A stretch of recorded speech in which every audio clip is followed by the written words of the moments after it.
Folks, welcome back to the Picasso's playoff push. It is week 14 of the NFL season, and what a long 2 weeks it has been between our last Bills action when they unfortunately fell to the Eagles in OT. Since then, the Bills have gotten a little bit of help. When they lost that game in Philadelphia, they were 14% to make the playoffs. Going into today, they stand at around 18, 19, 20%, even a little bit better if you look at some of the odds of future victories and everything like that. But we're not talking future victories. We're talking about winning today and winning today big. So let's get our guy in here who knows how to do just that. Your friend, my friend, our friend, Jake Majka. Mr. Majka, it is a beautiful day to make up some ground in this Picasso's playoff push.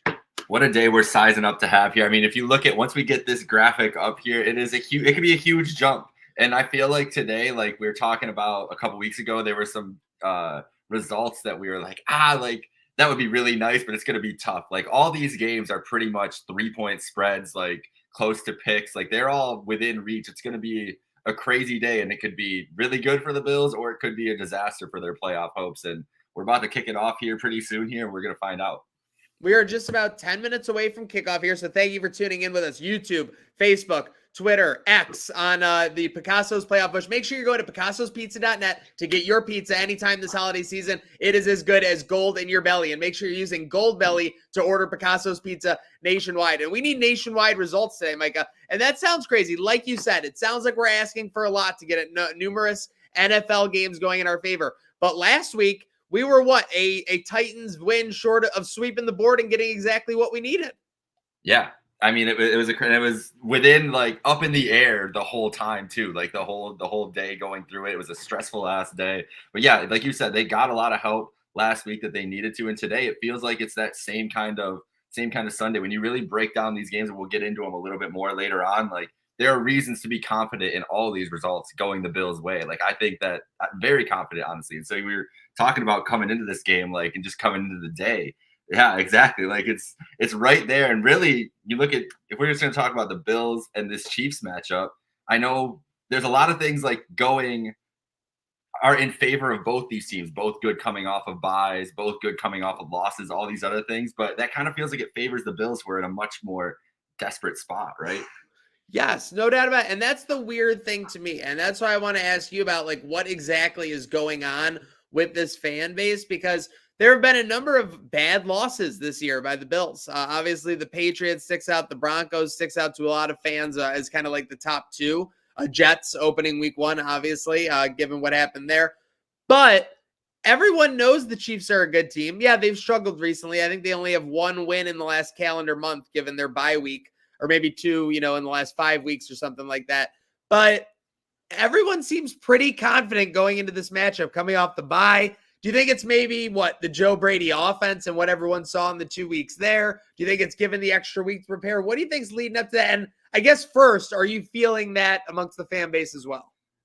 Yeah, I think on the field, I feel like this team, it's a really good matchup for this Bills team. I mean, the Chiefs have been susceptible to the run game, like you saw a couple weeks ago against the Eagles, and this Bills team has shown a willingness and been able to run the ball. I don't know where Cook is at now this week in the rushing leaders, but he's been within the top 10. I know the last time we did this show, he was in the top 5 of rushing. I think that they're going to be able to try to control the pace against this Chiefs team the way they want to. And Mike Partham the other day mentioned on Pay the Bills podcast, he talked about the second half struggles of the Bills defense, what we saw obviously against the Eagles and through the year. Well, this Chiefs offense has been terrible in the second half. And it seems like teams have been able to adjust to them, kind of clamp up on their lack of receivers and go from there. And also I think it's just more from the Chiefs side, because this Chiefs team feels like they've been close. Obviously some tough losses against the Eagles and the Packers. And so like a questionable PI call, and obviously the big drop by Valdez-Scantling in that Eagles game stick out, but they're playing with disaster in these games. And it feels like a team who is, they're right for a game where they just kind of get the doors blown off them, because they haven't been blowing teams out this year. And they're running into a team who talked about all this week. There's no margin for error. They know they have to win out. And I think it feels like 2021 a little bit, where that they're coming off that Tampa Bay loss and everybody still felt pretty good, because it felt like the energy kind of shifted on the field, specifically offensively. And I think that's the biggest thing to be confident about. Josh Allen looked like Josh Allen against the Eagles. Like that was the typical Josh Allen game, running the ball, passing the ball, making plays outside of the pocket. And you would expect that to happen again today. Yeah, anyone I've talked to over the last month now with Joe Brady at the helm, all the confidence is there on the offensive side of the ball for sure. So it'll be interesting to see. Let's get into it with Picasso's. We have our bread, sauce, and cheese. We got our bread, sauce, and cheese, the essential of any Picasso's pizza. What are the essentials for today? I'll start it off. I'm going with it every time, my bread. Strong start. You need a strong start in Arrowhead. You got to take those fans out of it. 2, don't fear these Chiefs. Okay, listen, I get that, historically, going into Arrowhead in the playoffs has been a problem. Going into Arrowhead in the regular season has not been a problem. And these are not the same Chiefs. Like you said, they are mistake prone. They make errors. They don't always make. I feel like historically, when I think about the Chiefs the last 5 years, I think about always making the play in the right spot. And that's whether it was Tyreek Hill. That's whether it was, Damian Williams, I want to say, is like the running back a couple years ago. Of course, Mahomes at the quarterback. Of course, Kelsey. But these are not the same Chiefs. And if you can make them make a couple mistakes, like you said, they could be prone to potentially early getting rolled up on. And just play the game. I got to say this. McDermott, everything come out of it. Let Josh Allen be Josh Allen. I'm not saying anything revolutionary there. Let this offense play the game. Let them do their thing, and I think we'll be successful today, Micah. Bread, sauce, and cheese from me. Yeah, I love that. And especially that last point. Like, Allen is the leader of this team, and I think that that's really going to show through today. Like, he's going to put this team on his back and go through. I love that. My bread, sauce, and cheese. So the got to start off. The time of possession is going to be key today. That I know that offense hasn't been high flying, but you can't give them chances on short field. And if the Bills have the ball for 33 minutes, 35 minutes in this game, I think they win this game, because it's not that explosive Chiefs offense that can really make up for it with a lack of possessions. They're not going to beat you down the field, and I don't think McDermott's going to let them beat them on those explosive plays. Cooking the sauce and letting James cook is the key to that time of possession. James Cook has been, I feel like, underrated this year by the fan base and just in general in the grand scheme of the NFL and everything, when people talking about the Bills and just media and analysts and everything else. He's been awesome. He's had one real bad fumble. Like, that's really it. He's protected the ball. He's had impact in the passing game, especially with Joe Brady looking to get him involved. I know the drop happened against Philly a couple weeks ago, but like, that's the kind of route and kind of way to get James Cook involved where he can be dynamic. So hopefully it's no rain in the forecast. It's supposed to be a nice cold day in Arrowhead. So hopefully the conditions will help him out. I think it's going to be a big James Cook game. And we're talking about Patrick Mahomes. It's the pass rush. Like, that's what they've picked all these defensive ends and put so many resources into the defensive line the last couple of years is to get after Mahomes and get after these quarterbacks. He's going to pull off some bullshit. Like, we know that Mahomes is going to pull out some magic out of this game, just like Allen will, and frustrate the Chiefs fans too. But this pass rush has been great all year long. And I think that they have an opportunity again today to kind of take over this game with a beat up Chiefs offensive line. One of their starting tackles is out. They have a couple guys questionable today. So that's where the Bills can really take advantage, get those Chiefs into 3rd and long situations, because they don't have the dynamic playmakers to get them out of those. Even Kelsey, you mentioned, don't fear these Chiefs. Kelsey has not been the same. He looks a little hurt. I don't know if Taylor's going to be there or not. If Taylor's there, we might have to worry just a little bit more. But if no Taylor Swift, no Travis Kelsey impact. That's how I'm feeling. You'd be crazy not to go in and not fear Taylor Swift, but honestly, she's going to get chatted, she's going to get dadded, she's going to get bratted, and that's exactly what she's afraid of. So let's go ahead. And speaking of being afraid of, let's bring him up here. We have it on today. We're counting down to kickoff. We're just minutes away from NFL kicking off across the board. We'll be talking those matchups as they do, but let's check in with our countdown guy, Carv's Countdown. Folks, welcome to Carv's Countdown, part of Trainwreck Sports pregame show, sponsored by Picasso's Pizza. I'm here with Pat. Pat, how are we doing? Good, how are you? I'm doing great. Picasso's playoff push. Bills currently sitting at a 19% chance to get in the playoffs. Pat, coming out of the bye week this week, huge game. Who's the player that's disappointed you this year? I feel like Allen, with the amount of turnovers he's had this year, I feel like he's disappointed us in crucial moments, and I feel like we could have won a lot more games if he didn't pick the ball off a bunch of times. He's certainly a guy you win or lose with. And speaking of another guy you win or lose with, Patrick Mahomes. What do the Bills have to do to slow him down and for, a Bills to come out with a win? Well, he gets the ball out quick, so I feel like we got to get to him fast with a bunch of defensive linemen and a bunch of cornerbacks like what's his name? Terrell Bernard. Trinell Bernard and Ed Oliver and all those guys. Got to get to him fast. Third question here before a score prediction. What do the Bills have to do, like you said, with pressure to get a win Sunday, 4/25? Got to score touchdowns every single drive. Got to get points on the board.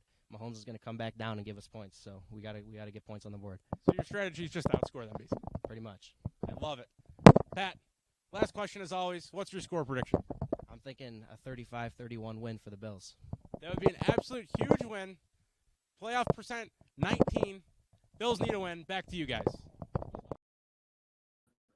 And we are back here. I got lost somehow in the sauce. Speaking of getting lost in the sauce, Pat there, a little negativity on Josh Allen, but we can't have that going down to the stretch run. I respect Pat. I respect his opinion on Carv's Countdown, but we got to go full forward on Josh Allen, Mike, down the stretch. Yeah, we need the greedy energy from this week. That's really what it is. It has been crazy to see. Like, every time there's something positive said about Josh Allen, the turnovers are brought up in the other breath. And it's like, how I view it, and this is not like a great comparison for championship winning or anything else, but he's really like Russell Westbrook this year. Like, it's a Russell Westbrook MVP year. Yes, the turnovers are going to happen because the usage rate is, if there was a usage rate stat in the NFL, he would be leading it. He'd be double everybody else. Like, Josh does everything else. If there was an average quarterback in his position, what the hell would this Bills team look like? It'd be a mess. So, like, and I think that's really what it comes down to, is you have to trade the good with the bad. And I'm going to trade like some untimely turnovers for the spectacular plays. When it comes to that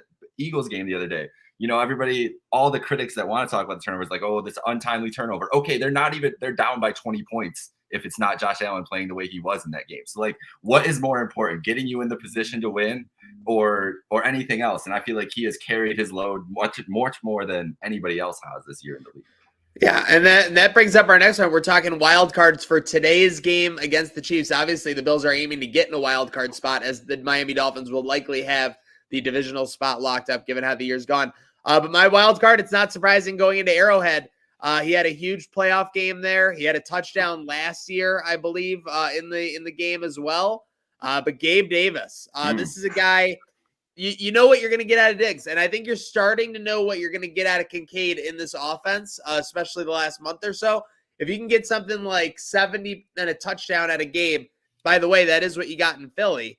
You're feeling pretty good about your offensive output, so I'm feeling good at that. I do think that McDermott, given 2 weeks, even though Mahomes is dynamic and even though they are a powerhouse and can go off at any point, I do think McDermott is going to box in that Chiefs offense a little bit. So I'm looking at the wild card of Gabe Davis. I love that. Well, I think that a way to box him in is, like I said, letting that pass rush get after Mahomes and get him under pressure and kind of containing that pocket. And someone I'm looking out for who I think is going to have a huge game today is AJ Epineza. I mean, AJ has really shown up in every big game this year and a lot of big moments this year. And I think that he's going to have a lot of opportunities today to get on the field. They're going to rotate that whole D line and try to keep everybody fresh, chasing around Mahomes, defending the run and everything else. I think Rousseau will be key in defending the run, but we'll see how they even run the ball today. It's Clyde Edwards-Helaire and Jerick McKinnon, rather obviously without Isaiah Pacheco playing today. So we'll see how much they rely on the run game or rely on Mahomes. And I think Epineza has a chance to have a real impact game again. Okay. Well, speaking of an impact, we got our wild cards in. Let's get into around the league because we were talking about it obviously at the beginning of the show. Let me pull it here. We got my things in the way. Sorry, folks. Give me 1 second. Got these. Okay, we got those odds. Now we've already got an update here because games are underway. The Browns have gone down the field and driven for a touchdown against the Jaguars. So not a great start, but that's also, if I recall, what the Browns did last week before eventually falling off. So it doesn't surprise me that Stefanski and Flacco able to get on the right page and get a strong drive there. Jaguars haven't touched the ball yet, so no real reason to panic. You got the Jets facing a third down on their side of the field. And then what do the Bengals and Colts got going on? Colts have the ball at their own 20. So nothing major except for, again, a Browns touchdown. Let's get into some of our same game parlays that we have on here. Again, brought to you by Picasso's Pizza. Make sure you're getting that cheddar. Make sure you're getting it. Let's go. So let me start off with I did two. I know you did yours overall. I did one with kind of the league and the Bills, and then one with just the Bills game. Got it. Is this yours? That's all you. No, that's all me. Okay, so let's see. So get this out of here. So this is mine. This is 27-1. Jets, Bengals, Jags, Chargers, Bills. Obviously, Jags not off to a good start, so not too happy about that one, but they are plus 107 there. Not too much of the value there. But yeah, that's a long shot. Obviously, every single game. If I was really targeting one or two games, I would probably say I want the Jags to win because I think the Browns defense in the end can get it done. And then the Jets, because I think the Texans are the team we need to stumble there as well. Let me see. I'm not worried. Like you said, I'm not worried about that Browns first touchdown. They did that last week. Stefanski is a king at those. Yeah, it was well scripted. Yeah. So we'll see what happens down the stretch. They really struggled late in that game last week, moving the ball. And Flacco at the end could not help himself on the deep ball interception, which I have a feeling will be happening again today. So seriously. And speaking of making it happen, let's talk your parlay. What are you lacing here? I mean, it's pretty simple here. It's if this team wins today, it's Allen and Diggs leading them through. Like you said, it's been a crazy couple weeks at One Bills Drive for one reason or another. And I think these are the two unquestioned leaders of this team. And if this team makes a run, it's going to be because these guys have led the way. So I think Allen and Diggs, if they're going to make the playoffs, I mean, Diggs, they were talking about it on WGR before we hopped on here, that he has been pretty quiet, hasn't had 100 yards since that Giants game. Feels like he's pretty overdue for a big game today. And if the Bills win, it's going to have to be Allen unleashed like it was in Philly a couple weeks ago. So I think he's going to be running and passing all over this Chiefs defense. And whether it's a win or not, I'm not sure about that. That's why I didn't put it in this bet, but I think that you can have a safe bet that these two are going to have a big impact on the game offensively for the Bills. I like it. Nothing wrong with that. I'm going to get a little riskier. I'm going to go with the win on my side. But Dawson Knox returned to the lineup. I said he scored an Arrowhead in 2021. He scored an Arrowhead in 2022. He's coming back this week. And if I recall correctly, the quote from him was, "I feel as good as I've ever felt at this point in the season," given the fact that he has had the last month off. He's been working out everything like that. So, again, I know that maybe people are worried about. He just got engaged, too? Just got engaged. I mean, he put a ring on it. Now he's looking to put another ring on it. So, yeah, but Dawson Knox, anytime touchdown score. By the way, first touchdown Dawson Knox is 22-1. I mean, I feel like that's a little inappropriate. That's all I'm going to say. But before we sign off here on Picasso's pregame show, any final thoughts here? By the way, just last second update. We got the Jets onto the Houston side of the field at the Houston 33. Oh, yeah. We got Indianapolis around midfield facing a short fourth down. And we have Trevor Lawrence is playing for the Jacksonville Jaguars. How surprised are you about that, Micah? That's crazy. That's like a 6-week injury that he's playing on right now. I know we've seen guys play on it in the past, usually Ben Roethlisberger. Then the famous walking boot might be coming out for Trevor again, too. But let's see what he does. He's not going to be mobile today, so I wonder how effective he'll be offensively. It's kind of crazy. But looking forward to this matchup today. I think it's two heavyweights. And I think the stat was earlier in the week, the teams that both these teams, if they let up over more than 20 points, they have not won a game this year. So it's really a race to 21. And I don't know, what do you think it's going to be, a high scoring game, or do you think it's going to be a standard? I'm thinking like 27, 23, 27, 24 type of deal here. Yeah, I can see very similar to last year where it's a slow start. I think it was 0-0 after a first quarter last year. I think both teams had a red zone turnover or something, if that makes sense. But it was 0-0 after the first quarter. I can see something similar, no score for the first 10 minutes or so. Then I think it's off to the races. I do think it is kind of a race to 20 because both these teams' defenses are solid. I don't think you're going to see a Philly-Buffalo situation where it's just basically nonstop scoring back and forth like after the second quarter. But I like what you put, right around 50 points probably. I do think probably the first to 25 wins. So I like that on you. But I think that over under, it's at 48.5 right now. So sitting right there at that spot. Would not surprise me. Yeah, Vegas knows they're doing 28, 21, 27, 24, something in there for sure. But hey, folks, speaking of the numbers game, make sure you're dialing your local Picasso's Pizza, getting the best deal on the best pizza in Western New York. Picasso'sPizza.net. Get to Gold Belly. Get gold in your belly. Order Picasso's Pizza anywhere nationwide. We're looking to deliver today. Let's get it, Micah. Let's get the Bengals over the Colts. Let's get the Jags over the Browns. Let's get the Chargers over the Broncos. Let's get the Jets over the Texans. Let's get the Titans over the Dolphins. And most importantly, of course, let's get the Bills over the Chiefs. And let's make sure to have a good day now.